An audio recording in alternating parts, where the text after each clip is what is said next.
Hello people, I am Jaby Koay, joined by ACHARA KIRK. Hi there. We're looking at a Netflix trailer called YEH Ballet, official trailer Netflix India. This has not performed well on Netflix India's channel, but the thing about it is, I'm into ballet, ACHARA's into ballet, and so we thought we'd give this a shot and look at it. Plus, a lot of you guys who watch the channel love when we watch music video stuff that has a lot of dancing in it. Yeah. And so we figured, you know, this lends itself well to the channel. And who knows, hopefully I'm right. Sometimes we experiment, see what happens, you know. Anyway, this only has 186,000 views. Hopefully we can shine some light on this, assuming that it is worthwhile. Before we jump into our reaction, please hit that subscribe button if you haven't done that already, and hit the bell icon if you haven't done that either, so you get notified every time we drop another video. Bell icon, all notifications, please. All right, here we go. And the 1 and the 2 begin. I understand. Wow, that was a nice beat twist. सच्चा मुसलमान दूसरे मजहबों के तीज त्योहारों में हिस्सा नहीं लेता है। चाचू खून तो लाल नहीं होता ना।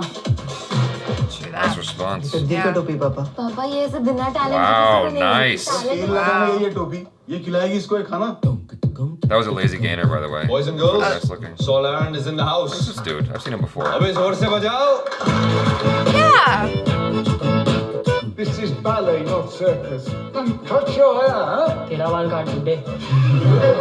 ये निशु है द स्टार हाँ वो फर्स्ट राउंड में जाके हार गया था वही है ना ये? Wow. ये बैलेट क्या होता है? टी नहीं बोलते एंजल की तरह हवा में उड़ने जैसा है इसको जिसने कर लिया मानो Wow, एक that's पीक पे pretty. खड़ा है। मैं जाऊंगा पिक पे।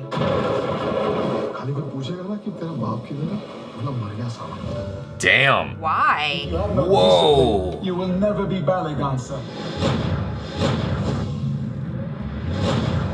मैं बहुत बड़ा बैले डांसर बनूंगा फाड़ दूंगा मम्मी अब्बू की कसम।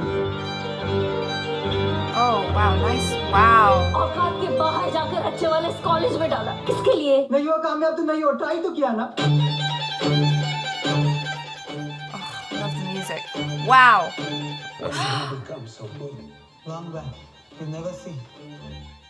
Oh, so pretty. इसको संभाल के रख ढक्कन।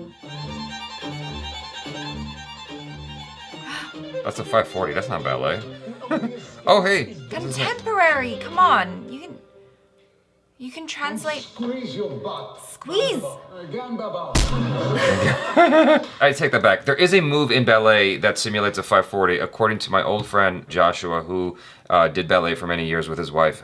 Yeah, I learned a lot about, you know, dancing, because they did all the dancing. There is a move in ballet that is like a 540, but they did a lazy gainer thing. I've never seen anything like that in any ballet performance ever. So that's a little bit of flair that's being added to this, just to, like, you know, make it even cooler. Well, yeah, because if you watch kind of contemporary ballet now, maybe less so when you're going to watch ballet in a show, but when you watch shows like, you know, So You Think You Can Dance or all those dance shows on TV, you'll often see a fusion of the styles, and even in contemporary dance as well, it's very much informed by ballet and jazz, so you'll see all these things. But what I think is so cool about this movie, I'm thinking, is it a movie or I think it's a movie. A series? Okay. I think it's so cool that the two main characters, the two leads that we're following are guys, and they're doing ballet. That's not to say that ballet is not really a male dance form. It's just that when I've watched ballet movies, they've generally been more about the females. And I like that it is about two guys who are very passionate about dance and who are very passionate about ballet. And they come from, I guess, like the slum background, right? And so they really have to struggle. And ballet is always been considered to be this very highbrow type of art. And they're coming at it with a lot of passion and with their background and just giving it their everything. It just looks so interesting to me. The guy's name is Julian Sands. He's been in a lot of stuff over the years. He's been in The Blacklist, he's been in The Killing Fields, he's been in so many different things, just like everywhere. It's just like, ooh, that guy. That's like that sort of, you know, person you sort of point out, like, oh, I've seen him before, I just don't know where. What this also reminds me of is Billy Elliot, which is a film also about ballet, and it's set in North England, and you know, you got this young kid who's supposed to be a boxer. That's what his dad sends him to do, is boxing lessons, but there's adjacent a ballet class taking place, and he just, for whatever reason, is drawn to it and takes a liking to it and starts studying it. And it turns out like he's sort of this genius with ballet, and the teacher like hones that craft with him, and his dad has to cross the picket line and work in order to continue his son's ballet classes because there's like not a protest, but a strike going on in North England for the jobs and whatnot. And so it's a very moving film, very intense, lots of bad words. Yeah, it's North England. But it's a very good film as well. It's exactly the same topic and the same sort of masculine discussion of like, how can you, are you poof? You know, are you gay? Why are you doing that? It's that conversation comes up in the movie. It's very interesting stuff. This fascinates me. I'm definitely intrigued and I do want to watch it. And there's some beautiful movement in there. Beautiful, like their jumps and all. Mine don't even look that crisp.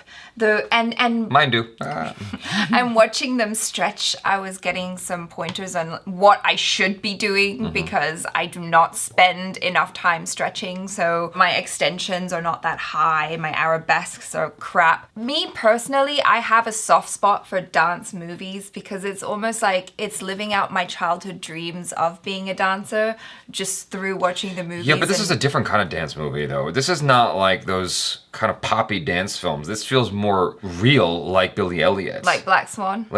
Black Swan's not quite. Black Swan's way more intense, but yes, along those lines of showing just the brutality of dance. Because but I don't mind that though. Like I enjoy dance movies. What I'm saying is equally across the spectrum. Well, I'm saying I appreciate this more.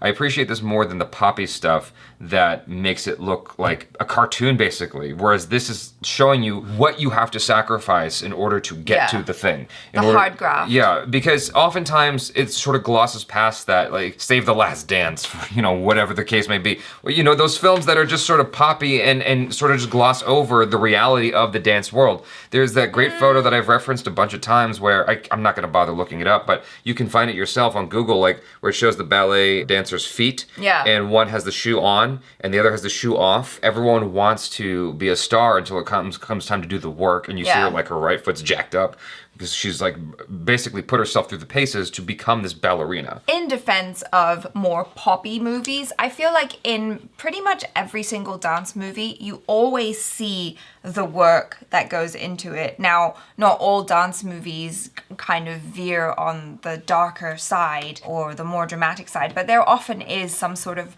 training montage, falling over, getting back up. Like that's the whole thing about the dance movies, is watching their journey going from being a beginner or maybe not being the best in the class to finally becoming the best, being the principal ballerina or being the star in the end. I think this is so interesting. The thing about those poppy dance films is you often have this whimsical element, or not whimsical, but this fantasy element that doesn't make any sense in the real world. You know what I'm saying? Right. I forget which dance movie it was that we watched, but there was this like third act where they came up with this dance routine on the spot. ABCD. It was ABCD, and it's like, I love the film. It was a fun film to watch, but there's just no way that there are these certain dance remember the person got killed, and then they had this dance number that happened to fit in with the emotional thing going on, because it was like, that's just not gonna happen. Whereas this film is all about real. I mean, as much as you can, it's still fiction, but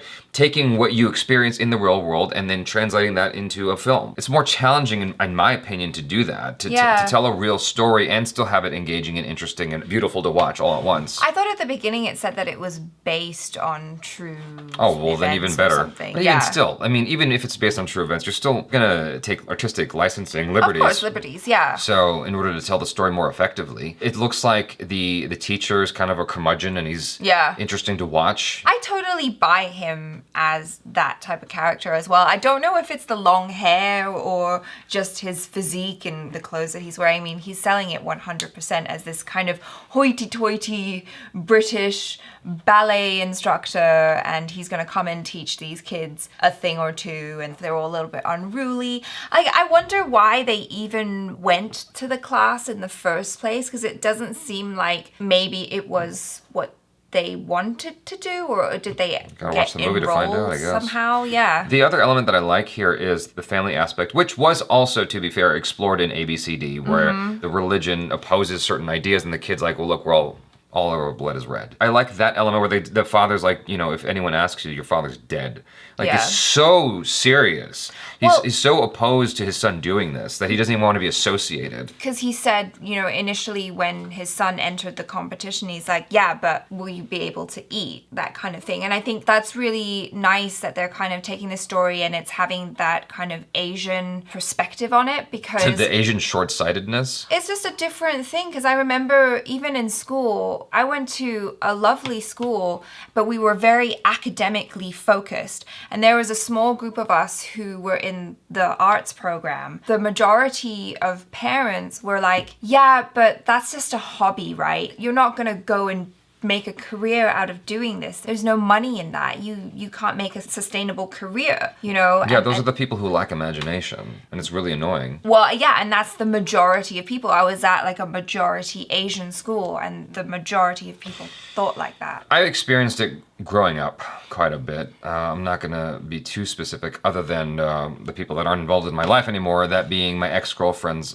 aunts. You know, I told them what I wanted to pursue. It's the same kind of thing that you're talking about. Yeah. It's all, I mean, I don't have It's like, to go. how are you going to support Yeah. a family? How are you going to have a life doing what you love? That's just a hobby. Yeah. Like, get a real job, be an accountant or a dentist or a doctor or Right. a lawyer. Something reliable. Yeah. There's a lot of people who not only need these kinds of films for inspiration so that they can keep going on their journey, but also there are people who gave in to the fears of their family, of their community. They need these stories to sort of vicariously escape what they gave into. That's why I love dance films, because growing up, I absolutely loved dance, but I didn't really pursue it because at a very young age, I was told by a teacher that I had the wrong body type for it. There was no point, really. I wish I was that type of person who was all like, I'm gonna prove you wrong, and then became super awesome like Misty Copeland or something, but I didn't. I was just like, okay, I guess I'll just pursue acting then. Ha! One of the things that my martial arts instructor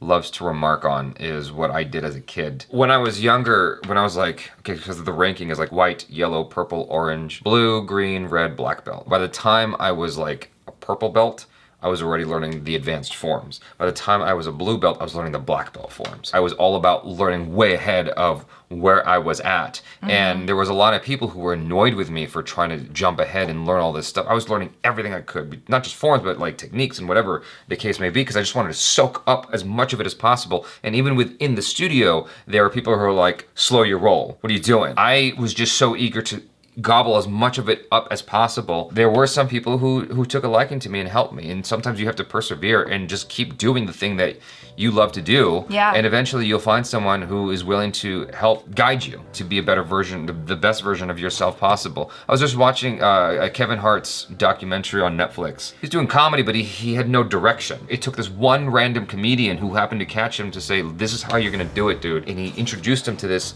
other circle of people, and that's how Kevin Hart found himself and honed his comedy. Anyway, this could keep going forever. I could do a whole podcast about this. You guys, thanks so much for hanging out with us. Hopefully you enjoyed the reaction and some of this discussion. Check out ACHARA KIRK on the social media. Do subscribe if you haven't already. Hit that bell icon so you get notified every time we drop another video. I'm Jaby Koay. This is ACHARA KIRK. Peace out.